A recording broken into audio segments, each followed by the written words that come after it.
Vaqiə suresi Məkkədə nazil olmuşdur. 96 ayədir. Bağışlayan və mehriban Allahın adıyla. Qiyamət vaqe olacağı, qopacağı vaxt, onun vaqe olmasını heç kəs dana bilməz. O kimini alçaldacaq, kimini də ucaldacaqdır. Yer hərəkətə gəlib şiddətli titrədiyi, dağlar parça-parça olub ovxalandığı və toz kimi səpələndiyi zaman, siz, ey insanlar, 3 zümrüyə ayrılacaqsınız. Sağ tərəf sahibləri. Kimdir onlar? Onların əməl dəftərləri sağ əllərinə veriləcək. Mələklər onları sağ tərəfə, cənnətə dəvət edəcəklər. Xoş onların halına. Sol tərəf sahibləri, kimdir onlar? Onların əməl dəftərləri sol əllərinə veriləcək, özləri də sol tərəfə, cəhənnəmə sürüklənəcəklər. Vay onların halına. Və bir də öndə olanlar. Öndə olanlar. Cənnətin ən yüksək təbəqələri onlara məxsusdur. Onlar necə də xoşbəxtdirlər. Bunlar Allah dərgahına, Allahın lütfüvünə və mərhəmətinə yaxın olanlardır. Bunlar nəim cənnətlərində olacaqlar. Öndə olanlar əvvəlkilərdən çoxlu bir cəmaatdır. Və sonrakılardan da, Muhammed ümmətindən də bir qədərdir. Onlar qızıl gümüş, ləl cəvahiratla bəzənmiş taxtlar üstündə qərar tutacaq. Onlar o taxtlara söykənib, bir-biri ilə qarşı-qarşıya əyləşəcəklər. Onların dövrəsində həmişə cavan, xidmətçi oğlanlar dolanacaqlar. Cənnət bulağından axan dolu piyalələr, küzələr və qədəhlərlə, dünyadakı içkilərdən fərqli olaraq, ondan başları ağrımaz və keyflənməzlər. O cavan xidmətçilər cənnətdə olanların bəyənib seçdikləri meyvələr və istədikləri hər cür quş əti ilə onların dövrəsində fırlanacaqlar. Onlar üçün orada iri, ahu gözlü, qəşəng hurilər də vardır. O hurilər rəng və gözəllikcə sanki sədəf içində gizlənmiş, qorunub saxlanmış incidirlər.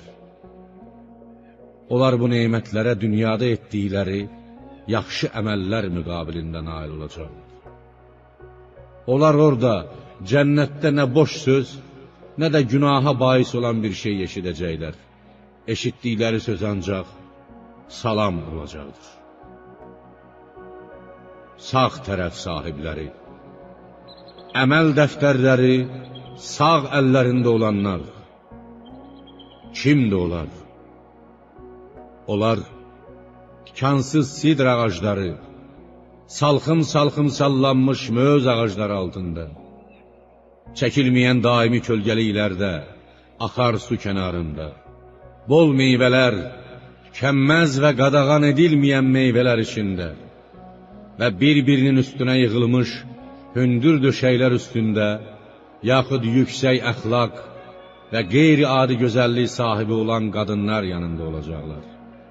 Şübhəsiz ki, biz onları, huriləri başqa cür, yeni bir yaradılışla, doğulmadan yaradacağıq. Onları bakirə qızlar, ərlərini sevən həmyaşıdlar edəcəyik. Sağ tərəf sahibləri, əməl dəftəri sağ əllərinə verilənlər üçündür olar. Onlar əvvəlkilərdən, keçmiş ümmətlərdən bir cəmaat, sonrakılardan da, Muhammed ümmətindən də bir cəmaatdılar. Sol tərəf sahibləri, əməl dəftərləri sol əllərində olanlar. Kimdir onlar? Onlar səmum yeli, qızmar atəş və qaynar su içində qapqara duman kölgəsində olacaqlar. O kölgə başqa kölgələrdən fərqli olaraq nə sərin, nə də xoşa gələndir. Onlar bundan əvvəl dünyada naz-nemət içində idilər. Özləri də böyük günah içində, Allaha şərik qoşmaqda israr edib dururdular. Və belə deyirdilər: əcəba, biz öldükdən, toz, torpaq və sülsümük olduqdan sonra həqiqətən yenidən dirildiləcəyikmi? Yaxud bizdən əvvəl gəlib getmiş atalarımız da dirildiləcəklərmi? Ya Peyğəmbər, de, sizdən əvvəlkilər də, sonrakılar da, məlum bir günün, qiyamət gününün müəyyən bir vaxtında mütləq məhşərə cəm ediləcəklər. Sonra siz ey haqq yoldan azanlar, haqqı dananlar, şübhəsiz ki zəqqum ağacından, onun meyvəsindən yiyəcəksiniz. Qarınlarınızı onunla dolduracaqsınız. Üstündən də sizə bərk yanğı gəldiyi üçün qaynar su içəcəksiniz. Özü də onu susuzluq xəstəliyinə tutulmuş dəvə kimi içəcəksiniz. Bu onların haqq hesab günündəki ziyafətidir. Ey kafirlər! Biz sizi yoxdan yaratdıq. Məgər qiyamət günü yenidən dirildiləcəyinizi təsdiq etməzmisiniz? Bəs bətinlərə axıtdığınız nütfiyə nə deyirsiniz? Ondan insan yaradan sizsiz, yoxsa biz? Sizin aranızda ölüm, kimin nə vaxt öləcəyini əvvəlcədən biz müəyyən etdik. Və biz əsla aciz, önünə keçilməsi mümkün olan deyilik. Sizi yox edib, yerinizə sizin kimləri gətirməkdən, sizi başqaları ilə əvəz etməkdən və sizi özünüz də bilmədiyiniz başqa bir şəkildə yaratmaqdan. And olsun ki, siz ilk yaradılışı, dünyaya necə gəldiyinizi bilirsiniz. Elə isə sizi yenidən diriltməyə qadir olduğumuz barədə heç düşünmürsünüz? Bəs əkdiyinizə, toxuma nə deyirsiniz? Onu bitirən sizsiz, yoxsa biz? Əgər biz istəsəydik, onu bir saman çöpünə döndərər, siz də mat-məəttəl qalıb, biz ziyana uğramış, bəlkə hələ ruzidən də məhrum olmuş kimsələr idiyərdiniz. Bəs içdiyiniz suya nə deyirsiniz? Onu buluddan endirən sizsiz, yoxsa biz? Əgər istəsəydik, onu acı bir su edərdik. Elə isə niyə Allahın neymətlərinə şükr etmirsiniz? Bəs yaş ağacdan yandırdığınız oda nə deyirsiniz? Onun ağacını yaradan sizsiz, yoxsa biz? Biz onu sizi cəhənnəm odu ilə qorxutmaqdan ötürü ibrət dərsi və səhrada olan müsafirlərin faydalanması üçün yaratdıq. Belə olduqda, ya Peyğəmbər, sən ulu olan Rəbbinin adını müqəddəs tutub zikr et. Ulduzların bürclərdəki mənzillərinə, yaxud doğub batdığı yerlərə and olsun ki, kaş bunun nə qədər böyük bir and olduğunu biləydiniz. Sizə oxunan bu kəlam çox qiymətli Qur'andır. O Allah dərgahında qorunub saxlanılan bir kitabdır. Ona yalnız pak olanlar toxuna bilər. O aləmlərin Rəbbi tərəfindən nazil edilmişdir. İndi siz bu kəlamı yalan sayırsınız. Bu sözümə məhəl qoymursunuz. Ruzinizə şükr etməli olduğunuz halda onu yalan mı hesab edirsiniz? Can boğaza yetişdiyi, ölüm gəlib çatdığı zaman siz ona baxıb durursunuz, əlinizdən heç bir şey gəlmir.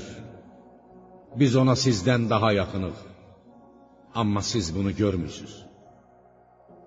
Əgər sizdən dediyiniz kimi qiyamət günü əməllərinizə görə haqq hesab çəkilməyəcəksə və əgər öləndən sonra heç bir dirilmə, haqq hesab yoxdur sözünü doğru deyirsinizsə, bəlkə o çıxan canı geri bədənə qaytarırsınız. Amma əgər ölən kimsə Allah dərgahına, Allahın lütf və mərhəmətinə yaxın olanlardandırsa, onu rəhmət, gözəl ruzi, yaxud xoş ətirli çiçəklər və nəyim cənnəti gözləyir. Əgər o sağ tərəf sahiblərindəndirsə, əməl dəftəri sağ əlinə verilənlərdəndirsə, ona özü kimi olan yoldaşlarının dili ilə sağ tərəf sahiblərindən sənə salam olsun deyiləcəkdir. Əgər ölən kimsə, Allahın ayələrini, möcüzələrini yalan sayanlardan və yoldan azanlardandırsa, ona qaynar su ziyafəti veriləcək və özü də cəhənnəmə atılacaqdır. Şübhəsiz ki, bu təkzib olunmaz həqiqətdir. Elə isə, ya Peyğəmbər, sən ulu olan Rəbbinin adını təsbih, müqəddəs tutub zikr et və ya sən Rəbbini o böyük adı ilə təsbih et.